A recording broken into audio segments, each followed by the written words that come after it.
Bonjour chers auditeurs de l'ODJ Média, notre chroniqueur de l'ODJ, Aït Belassen Mohamed, partage son avis et sa réflexion, dans un article qu'il a intitulé « Pourquoi les constructeurs automobiles s'intéressent-ils tant à la politique ?», qu'on écoutera ensemble dans ce podcast.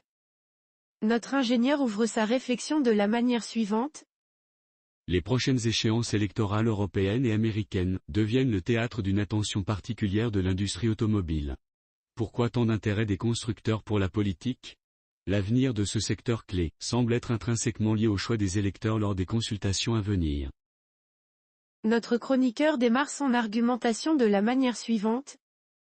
Les constructeurs et la politique, entre stratégie et incertitude, l'ombre du populisme plane, avec des partis qui, s'ils dominent les élections, pourraient remettre en question des initiatives majeures.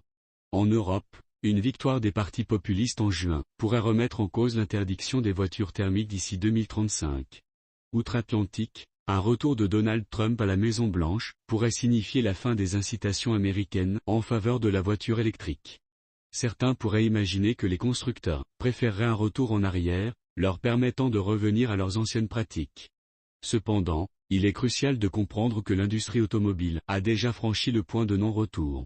Les investissements massifs dans l'électrification, tels que les 170 milliards d'euros de Volkswagen, font reculer la possibilité d'abandonner cette transformation.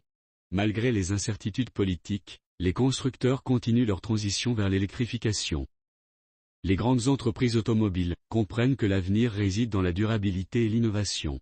Même lorsqu'ils jonglent avec des politiques parfois contradictoires, leur cap reste clair, ne pas revenir en arrière, mais ne pas non plus aller trop vite en avant. L'auteur conclut son article en ces mots. Alors que la question qui va gagner, les populistes climato-sceptiques ou les progressistes dogmatiques, reste en suspens, l'industrie automobile ne choisit pas de camp politique défini.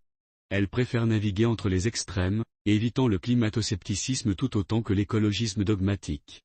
Dans ce jeu politique complexe, les constructeurs adoptent une stratégie subtile pour assurer leur avenir, tout en restant ancrés dans une réalité économique en constante évolution.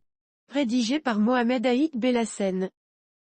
Merci d'avoir écouté ce podcast de l'ODJ Média. N'hésitez surtout pas à nous suivre sur nos réseaux sociaux, Instagram, Facebook, TikTok, LinkedIn et Twitter. Alors, on se dit au prochain podcast de nos chroniqueurs de l'ODJ, et à très bientôt.